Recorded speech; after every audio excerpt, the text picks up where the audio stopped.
नमस्कार, मैं गीता रावत दुर्गा सप्तशती में अब आपको जो ऋग्वेद में देवी के जो सूक्त हैं उनके बारे में बताऊंगी।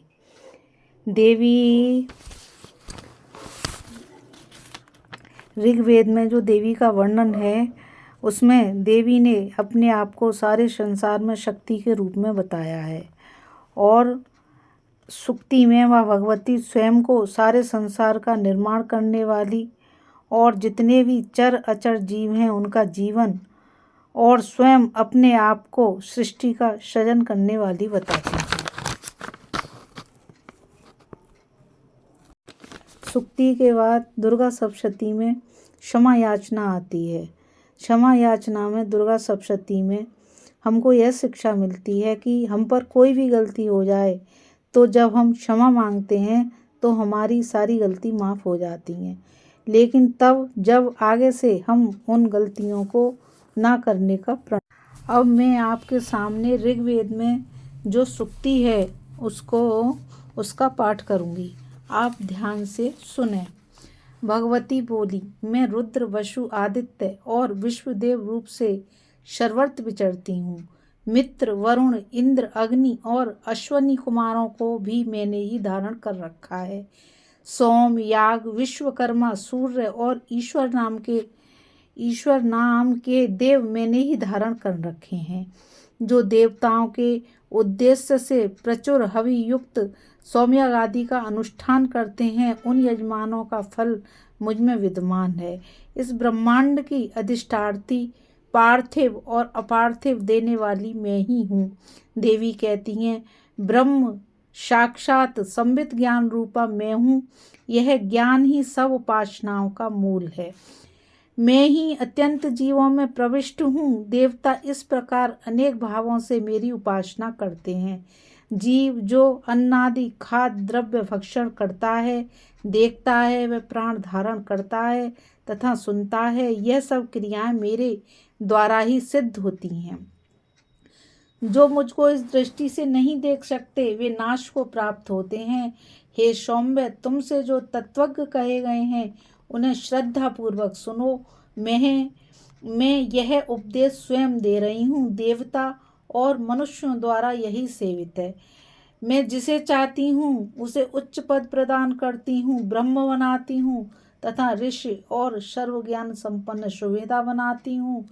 रुद्र के लिए मैं धनुष खींचती हूँ। इस प्रकार मैं सर्वत्र व्याप्त हूँ। मेरी आत्मा ने जगत पिता को उत्पन्न किया है। इसके ऊपरी भाग में आनंदमय कोश के अंदर विज्ञानमय कोश में मेरा कारण अवस्थित है। मैं समस्त भुवनों में प्रविष्ट होकर रहती हूँ।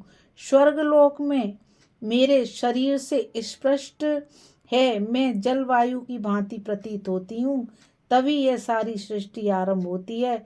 इस स्वर्ग तथा मृत्युलोक में परे भी वर्तमान हूँ। यही तो मेरी महिमा है।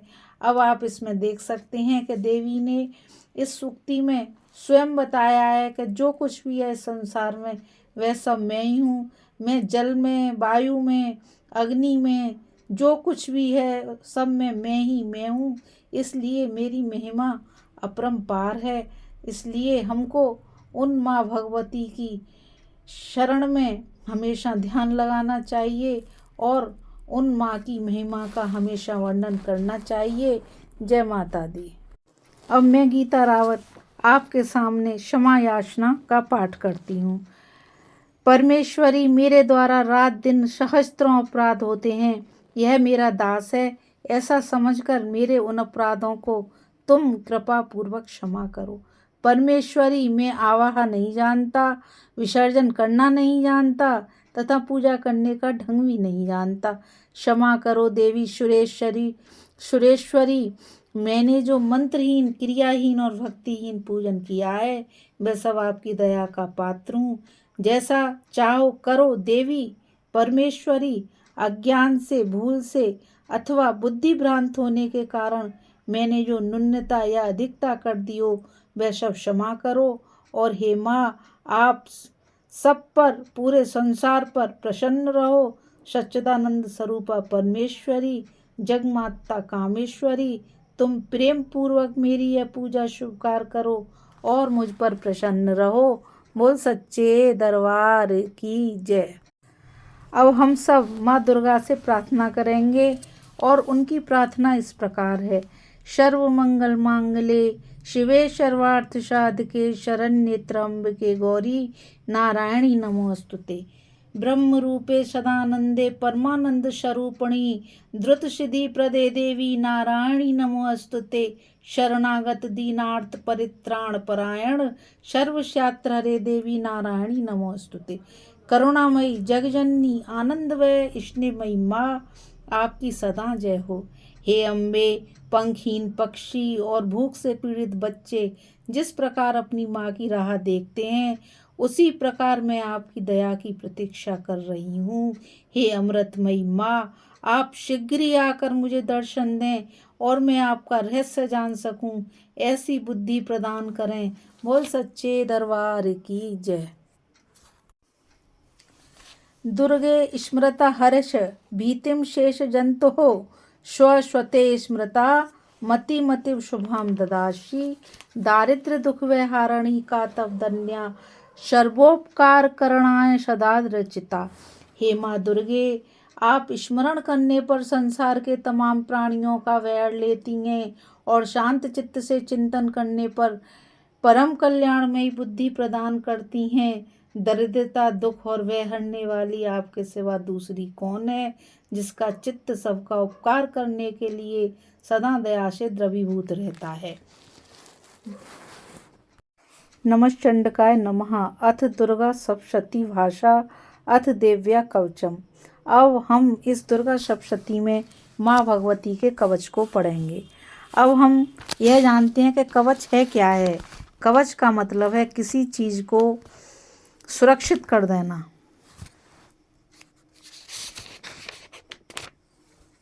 तो जब हम दुर्गा सप्तशती को पढ़ते हैं तो इसमें सबसे पहले कवच का ही पाठ आता है। कवच के पाठ से हम जब देवी की स्तुति करते हैं तो हमारे अंदर सकारात्मक ऊर्जा आती है, और जब हम नकारात्मक ऊर्जा का हमारे चारों तरफ से विनाश हो जाता है। तो इसलिए जब हम पाठ करें तो हमको सबसे पहले ये कवच करना चाहिए। कवच करने के बाद हम कवच के प्रभाव से माँ दुर्गा के संरक्षण में चारों ओर से सुरक्षित हो जाते हैं। अब मैं आपको बताती हूँ कि इस कवच में क्या बताया गया है। इस कवच में ब्रह्मा के द्वारा मार्कंडेय ऋषि को यह बातें बताई गई कि देवी का कवच करने से बहुत अच्छी ऊर्जा का विकास होता है और यह कवच हमारी सभी विघ्न बाधाओं से हमारी रक्षा करता है और माँ भगवती की कृपा हमको प्राप्त होती है।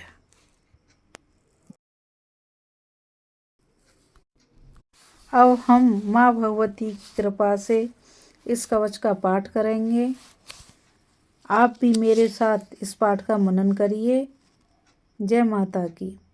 महर्षि मार्कंडेय जी बोले, हे पितामह, संसार में जो गुप्त हो और जो मनुष्यों की सब प्रकार से रक्षा करता हो और जो आपने किसी को आज तक ना बताया हो, वह कवच मुझे बताइए। श्री ब्रह्मा जी कहने लगे, अत्यंत गुप्त व सब प्राणियों की भलाई करने वाला कवच मुझसे सुनो।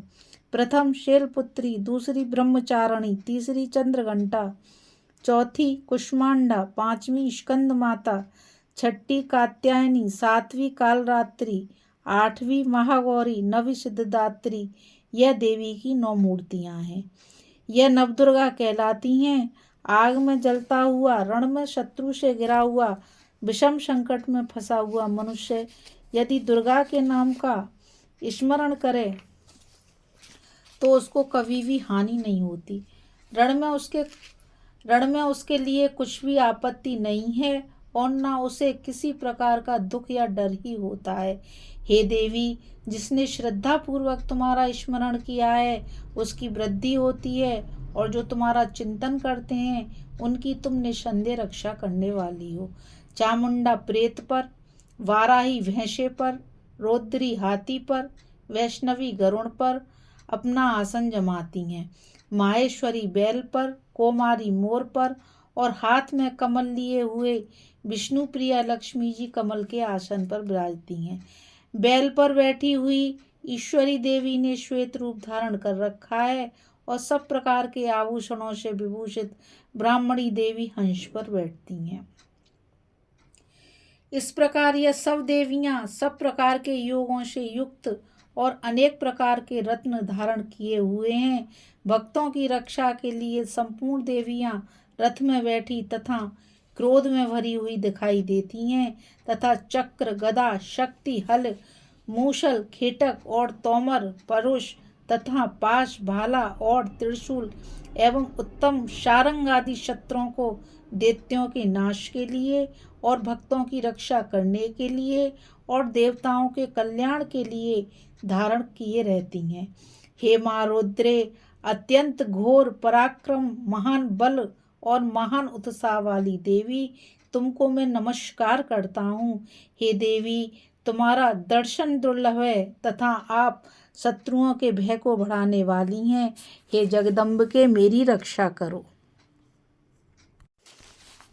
पूर्व दिशा में इंद्री मेरी रक्षा करे, अग्नि कोण में अग्नि शक्ति, दक्षिण में बाराही देवी, नतक कोण में खड़ंग धारणी देवी मेरी रक्षा करे। बारुणी पश्चिम दिशा में, वायु कोण में मृगवाहिनी, उत्तर में कोमारी रक्षा करे। ईशान में शूलधारणी देवी मेरी रक्षा करे। ब्राह्मणी ऊपर की ओर से मेरी रक्षा करे और वैष्णवी देवी नीचे की ओर से मेरी रक्षा करे। और इसी प्रकार शव पर बैठी चामुंडा देवी दसों दिशाओं में मेरी रक्षा करे। जया देवी आगे, विजया पीछे की ओर, अजिता बाईं ओर और अपराजिता दाहिनी ओर मेरी रक्षा करे। ओतनी देवी शिखा की रक्षा करे तथा उमा सिर में स्थित होकर मेरी रक्षा करे। इसी प्रकार मस्तक में मालाधारी देवी रक्षा करे और यशस्वी देवी मेरी भौं का संरक्षण करे। भौं के मध्य भाग में त्रिनेत्रता नथनों की यम घंटा देवी रक्षा करे। नेत्रों के मध्य में शंकनी देवी और द्वारवासिनी देवी कानों की रक्षा करे। कपोलों की कालिका देवी और कानों के मूल भाग की भगवती शांकरी रक्षा करे। सुगंधा नासिका में और चर्चिका ऊपर के होठ में, अमृतकला नीचे के होठ की, सरस्वती देवी जीव की रक्षा करे। कोमारी देवी दांतों की और चंडिका कंठ प्रदेश की रक्षा करे। चित्र घंटा गले की घंटी की और महामाया तालु की रक्षा करे। कामाक्षी ठोड़ी की, सर्वमंगला वाणी की रक्षा करे। भद्रकाली गर्दन की और धनुर्धरी पीठ के मेरुदंड की रक्षा करे। कंठ के बारी भाग की नीलग्रीवा और कंठ की नली की नलकुबरी रक्षा करे। दोनों कंधों की खड़गनी और वज्रधारणी मेरी दोनों बाहों की रक्षा करे। दंडनी दोनों हाथों की और अंबिका देवी समस्त उंगलियों की रक्षा करे। शूलेश्वरी देवी संपूर्ण नखों की, कुलेश्वरी देवी मेरी कुक्ष की रक्षा करे। महादेवी दोनों स्तनों की, शोक विनाशिनी मन की रक्षा करे। ललिता देवी हृदय की, शूलधारणी उदर की रक्षा करे। कामनी देवी नाभि की, गुहेश्वरी गुह स्थान की, पूतना और काम का लिंग की और महिषवाहिनी गुदा की रक्षा करे। संपूर्ण इच्छाओं को पूर्ण करने वाली महाबला देवी दोनों जंघाओं की रक्षा करे। विंध्यवासिनी दोनों घुटनों की और तेजसी देवी दोनों पांवों के पृष्ठभाग की, श्रीधरी पांवों के उंगलियों की, स्थलवासिनी तलुओं की, दृष्टाकरानी देवी नखों की, ऊर्ध्वकेशिनी केशों की, वागेश्वरी वाणी की रक्षा करे। रोमावलियों के छिद्रों की कोवेरी और त्वचा की वागेश्वरी देवी रक्षा करे। पार्वती देवी रक्त, मंजा, वसा, मांस, हड्डी की रक्षा करे। कालरात्रि आंतों की रक्षा करे। मुक्तेश्वरी देवी पित्त की, पद्मावती कमल कोश की, चूड़ामणि कफ की रक्षा करे। ज्वालामुखी नसों के जल की रक्षा करे। अवेदा देवी शरीर के सब जोड़ों की रक्षा करे। ब्रह्माणी मेरे वीर्य की, सत्येश्वरी छाया की और धर्म धारणी मेरे अहंकार, मन तथा बुद्धि की रक्षा करे। प्राण, अपान, समान, उदान और व्यान की वज्रस्ता देवी रक्षा करे। कल्याण शोभना मेरे प्राण की रक्षा करे। रस रूप गंध शब्द और स्पर्श इन विषयों के अनुभव करते समय योगिनी देवी मेरी रक्षा करे तथा मेरे सत्वगुण रजोगुण तमोगुण की रक्षा नारायणी देवी करे। आयु की रक्षा वाराही देवी करे। वैष्णवी धर्म की तथा चक्रणी देवी मेरी यश कीर्ति लक्ष्मी धन विद्या की रक्षा करे। इंद्राणी मेरे शरीर की रक्षा करे और हे चंडके आप मेरे पशुओं की रक्षा करें। महालक्ष्मी मेरे पुत्रों की रक्षा करे और भैरवी मेरी पत्नी की रक्षा करे। मेरे पथ की सुपथा तथा मार्ग की क्षमाकारी देवी रक्षा करे। राजा के दरबार में महालक्ष्मी तथा सब ओर से व्याप्त रहने वाली विजया देवी चारों ओर से मेरी रक्षा करे। जो स्थान रक्षा से रहित हो और कवच में रह गया हो उसकी पापों का नाश करने वाली जयंती देवी रक्षा करे। अपना शुभ चाहने वाले मनुष्य को बिना कवच के एक पग भी कहीं नहीं जाना चाहिए, क्योंकि कवच रखने वाला मनुष्य जहाँ जहाँ भी जाता है वहाँ वहाँ उसे अव्यय धन लाभ होता है तथा विजय प्राप्त करता है। वह जिस अविष्ट वस्तु की इच्छा करता है वह उसको इस कवच के प्रभाव से अवश्य मिलती है और वह इसी संसार में महा ऐश्वर्य को प्राप्त होता है। कवचधारी मनुष्य निर्भय होता है और वह तीनों लोकों में माननीय होता है। देवी का यह कवच देवताओं के लिए भी कठिन है। जो नित्य प्रति नियम पूर्वक तीनों संध्याओं को श्रद्धा के साथ इसका पठन पाठन करता है उसे देव शक्ति प्राप्त होती है। वह तीनों लोकों को जीत सकता है तथा अकाल मृत्यु से रहित होकर 100 वर्षों तक जीवित रहता है। उसकी लूता चर्म रोग विस्फोटक आदि समस्त व्याधियां समूल नष्ट हो जाती हैं और स्थावर जंगम तथा कृत्रिम भी दूर होकर उनका कोई असर नहीं होता तथा समस्त अविचारक प्रयोग और इस तरह के जितने यंत्र मंत्र तंत्र इत्यादि होते हैं इस कवच के हृदय में धारण कर लेने पर नष्ट हो जाते हैं। इसके अतिरिक्त पृथ्वी पर विचरने वाले भूचर नवचर जलचर प्राणी उपदेश मात्र से सिद्ध होने वाले निम्न कोटि के देवता जन्म के साथ प्रकट होने वाले देवता कुल देवता कंठमाला आदि डाकनी शाकनी अंतरिक्ष में विचरने वाली अत्यंत बलवती भयानक डाकनियां ग्रह भूत यक्ष गंधर्व राक्षस ब्रह्म राक्षस बेताल कुष्मांड और भैरव आदि अनिष्टकारक देवता भी उस मनुष्य को जिसने कि अपने हृदय में यह कवच धारण किया हुआ है देखते ही भाग जाते हैं। इस कवच के धारण करने से मान और तेज बढ़ता है।